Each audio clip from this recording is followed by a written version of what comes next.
नमस्कार। फोर्सी supreme law partners के इस नए कानूनी एपिसोड में लेकर हाजिर हूँ एक बड़ा ही यूजफुल उपयोगी मुकदमा। इसका ज्ञान आपको मुसीबत से बचा सकता है और सबसे बड़ी बात है कि मैं ऐसा करने की सलाह आपको बिल्कुल नहीं दूंगा कि आप ऐसा करें, लेकिन हाँ, अगर आप निर्दोष हैं तो कानून का यह ज्ञान आपको भारी राहत दे सकता है। जी हाँ, बिहार जैसे राज्य जहाँ पूरी तरह से शराबबंदी लागू है, दिल्ली जहाँ शराबबंदी तो नहीं है लेकिन बहुत सारी कानून का आपको पालन करना है अगर आप दिल्ली में शराब का सेवन करते हैं। और वही बात मुंबई, बेंगलोर, कलकत्ता, चेन्नई तमाम शहरों में लागू होती है कि शराब का सेवन अगर आप कर रहे हैं तो भले वह बिहार जैसा ड्राई स्टेट ना हो जहां पूर्णतः शराबबंदी हो, लेकिन आप ड्रंक होके क्या कर सकते हैं और क्या नहीं कर सकते। आपने अभी वो पुणे में और मुंबई में वो 2 मुकदमे देखे कि जहां एक नाबालिग दारू के नशे में था और गाड़ी चला रहा था और उससे एक्सीडेंट हो गया, उसमें मौत हो गई, और एक केस में तो उसके फादर को भी अरेस्ट होना पड़ा।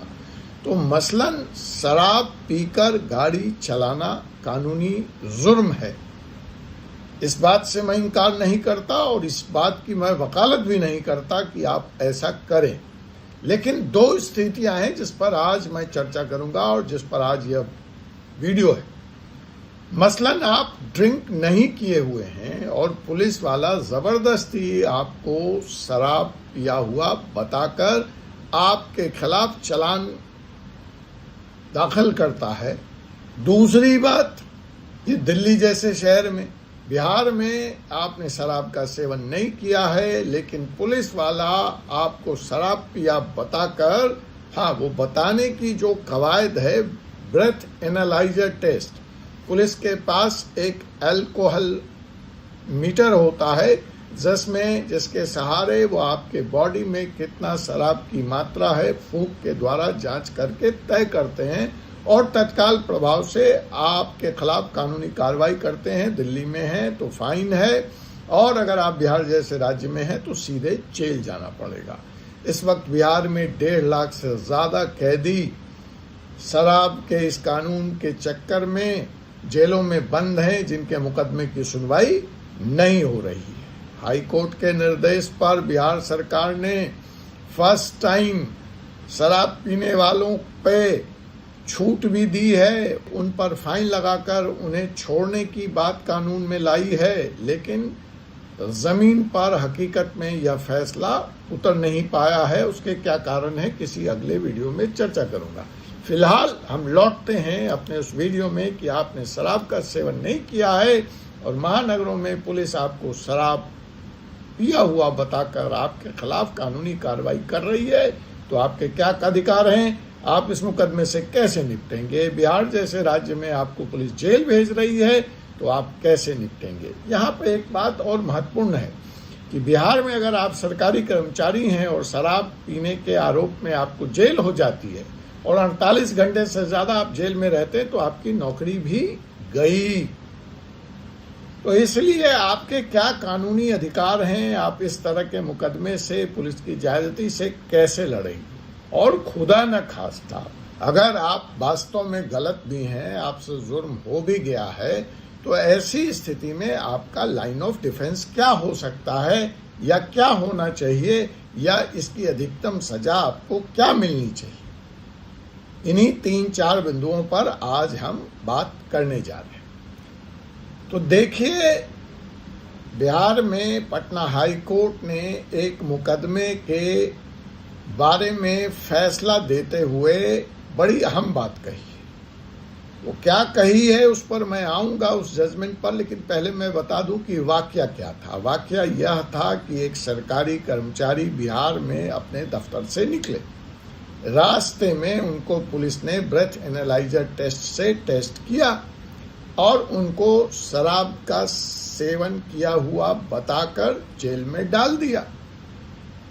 जेल जाते ही 48 घंटे से ज़्यादा वो कस्टडी में रह गए। जमानत मिलने में देर हो गई। जब वो बाहर निकले तो कलेक्टर साहब, सुपौल की यह घटना है, तो कलेक्टर साहब ने उनको ड्यूटी पर वापस लेने से मना कर दिया, सेवा कानून के उस सेक्शन का हवाला देकर जहां एक सरकारी कर्मचारी अगर 48 घंटे से ज़्यादा या 48 घंटे अगर वह बंदी गृह में है, जेल में है, तो उसकी सेवा समाप्त। तो अपने सुपौल के इस कलेक्टर के आदेश के खिलाफ यह व्यक्ति पटना हाई कोर्ट पहुंचा और उसने कहा कि पहला तो वह शराब नहीं पिए हुए था, और अपने इस फैक्ट को प्रमाणित करने के लिए उसने कहा कि हाँ, वह सर्दी, खांसी, जुकाम से पीड़ित था और उसके लिए उसने खांसी की दवाई का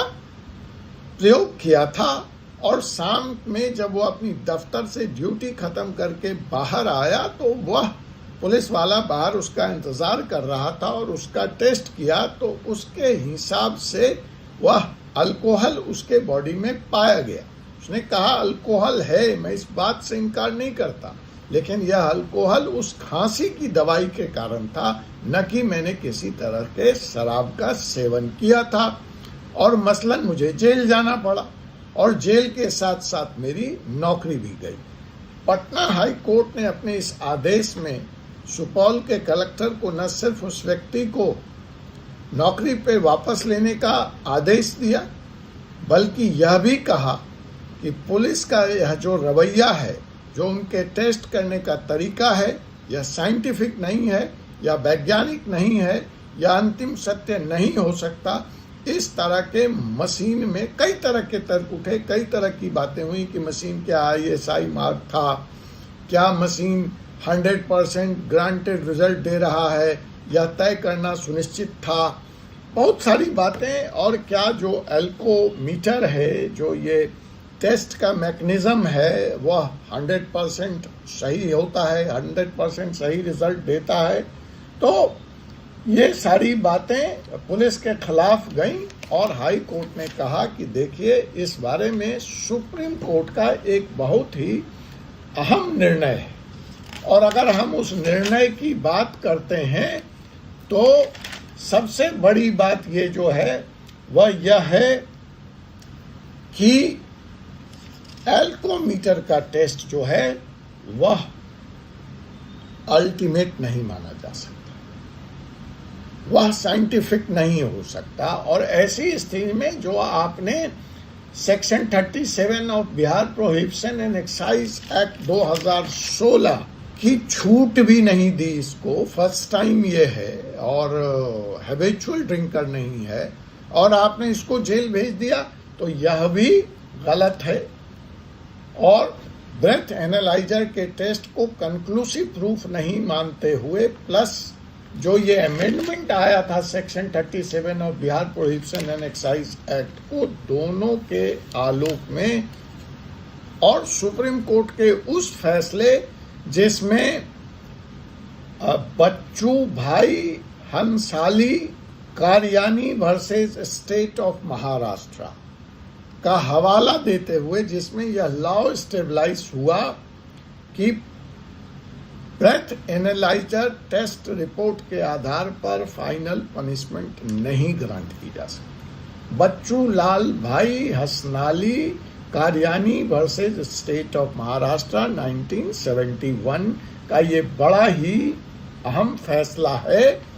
तो अगर आप किसी व्यक्ति को शराब पिया हुआ साबित ही करना चाहते हैं तो ब्रेथ एनालाइजर टेस्ट के बाद आपको उसका ब्लड टेस्ट कराना पड़ेगा, आपको उसका यूरिन टेस्ट कराना पड़ेगा, और अगर उन तीनों की रिपोर्ट या एटलीस्ट 2 की रिपोर्ट, ब्लड टेस्ट और यूरिन टेस्ट में अल्कोहल की मात्रा निकलती है और वह अलाउड लिमिट 30 ml जो है उससे ज़्यादा है, तभी उस पर इस कानून के तहत कार्रवाई की जा सकती है।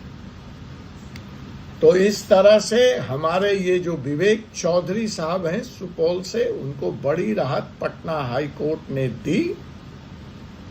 और जो एसएचओ कंसर्न था उससे कहा कि आप 37A and 37C subsection C of the Bihar prohibition and excise act 2016 में कार्रवाई करते वक्त साइंटिफिक एग्जामिनेशन पर जरूर दें मेडिकल ऑफिसर की रिपोर्ट को। कंज्यूम अल्कोहल हुआ और कितना हुआ नहीं हुआ इसको आधार बनाएं, और उसके बिना कार्रवाई अगर आप कर रहे हैं तो यह अनुचित है। यह बड़ा फैसला है। इसका मतलब जो 1.5 लाख लोग बंद हैं बिहार की जेलों में, अगर PIA लगाई जाए, अगर कार्रवाई की जाए तो उनको सिंगल स्ट्रोक में रिलीफ मिल सकता है। इस केस का टाइटल है Manju Devi versus state of Bihar 2024। इसके आलोक में, बिकॉज मैंने महानगरों की बात की है, तो बड़ी स्पष्ट हो जाती है। दिल्ली के कई जजमेंट हैं जहां एक ऑटो रिक्शा ड्राइवर दारू पिए हुए पाया गया, उसका ब्रेथ एनालाइजर टेस्ट हुआ, उसको पुलिस ने उठाकर जेल में दे दिया, उसको बाद में सजा भी हो गई, हाई कोर्ट ने उसको बरी कर दिया। कहा उसमें भी यही बात आई, साइंटिफिक एविडेंस नहीं था। और भी कई केस दिल्ली में हुए जहां एक स्टूडेंट दारू पिए हुए ब्रेथ एनालाइजर टेस्ट में गया, पुलिस ने उसको जेल भेजने का काम किया, साइंटिफिक एविडेंस नहीं था, उसका अल्कोहल, यूरिन और ब्लड टेस्ट नहीं कराया गया, मेडिकल रिपोर्ट नहीं थी। दिल्ली में उस स्टूडेंट को भी इस अपराध से निजात दे दिया गया।